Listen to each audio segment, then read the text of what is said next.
అదే మనం బాబాయ్ గురించి చెప్పాలంటే అప్పుడు బాగా హెవీ సబ్జెక్టు, బాగా హెవీ డైలాగ్స్ ఉన్న సబ్జెక్ట్, హెవీ ఎమోషన్ చేయాలంటే అది సమ్మర్ సమరితో స్టార్ట్ అయింది. తర్వాత ఆ ట్రెండ్ని ఇంకా ప్రతి హీరో నేను ఒక సింహంలాగా నేను పేరు తెచ్చుకోవాలని చెప్పి చాలా ట్రై చేశారు, ఎన్నో రకాల సినిమాలు చేశారు, కానీ అది కుదరలేదు. కానీ ఆ సినిమా కూడా మంచి హిట్ అయినాయి. అది ఒక ట్రెండ్ సెట్గా నిలబడింది ఆ సినిమా సమ్మర్ సింహారెడ్డి. ఆయన ఆ సినిమా మన డైరెక్టర్ గురించి చెప్పాలంటే బి గోపాల్ గారు చాలా జాగ్రత్తగా అద్భుతంగా రావాలి, తెర ముందు స్క్రీన్ ముందు ఫ్యాన్స్కి చాలా కన్వీనియంగా ఉండాలని చెప్పి చాలా జాగ్రత్త పడి చిత్రీకరించడం జరిగింది. ఆయనకి నిజంగా మా నందమూరి ఫ్యామిలీ నుంచి ఆయనకి చాలా ధన్యవాదాలు తెలియజేసుకుంటున్నాను. ఎందుకంటే అంత చక్కటి సినిమా అందించారు మా నందమూరి ఫ్యాన్స్కి. వాళ్ళని తల్ల ఎత్తుకుని తిరిగేటట్టు చేశారు బి గోపాల్ గారు. గోపాల్ గారు, ఈ వేదిక నుంచి మీకు నేను ధన్యవాదాలు తెలియజేసుకుంటున్నాను.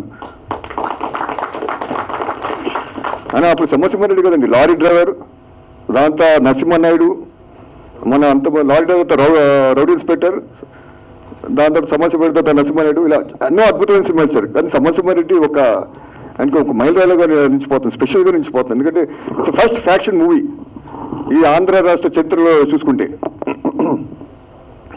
అని అందులో డైలాగ్స్ కూడా చాలా జాగ్రత్త పడారు, మరి ఎక్కువగా హెవీగా ఉండకూడదని చెప్పి చాలా చక్కగా డైలాగ్స్ రావడం జరిగింది. ఇప్పుడు మీ ఊరికి వచ్చా, మీ ఇంటికి వచ్చా, మీ ఇంటికి వచ్చా ఒక డైలాగ్ ఉంది. ఆ డైలాగ్ చాలా ఇంటెన్స్ ఉండాలి, చాలా ఎమోషన్తో చెప్పే విధంగా ఉండాలి. ఆ డైలాగ్స్ రైట్ అవగానే ఆ విధంగానే ఉండాలి. దానికి బి గోపాల్ గారు, ఆ రైటర్స్ అప్పుడు పచ్చూరు బ్రదర్స్ గారు, వీళ్ళందరూ చాలా జాగ్రత్త పడి చాలా చక్కగా చేసుకోవడం జరిగింది. మీరు చూసుకుంటే లారీ డైలాగ్ డైలాగ్ ఉంది, గుడివార రైడు, నా పేరు గుడివార రైడు అని విలన్ అంటాడు. నా పేరు గుడివార రైడు, నోరు తిరగక వాళ్ళు నన్ను గుడివార రౌడీ అంటున్నారు అని ఒక డైలాగ్ ఉంది. అది అద్భుతంగా, ఎంత అద్భుతంగా వచ్చిందంటే ఈరోజు నిజంగా గుడివాడలో ఒక రౌడీ ఉన్నాడు అక్కడ, చెప్పక్కల Gudivada rowdy. So we Gopal గారు ఏ ముహూర్తంలో ఆ డైలాగ్ పెట్టారో చాలా అద్భుతంగా పేలింది.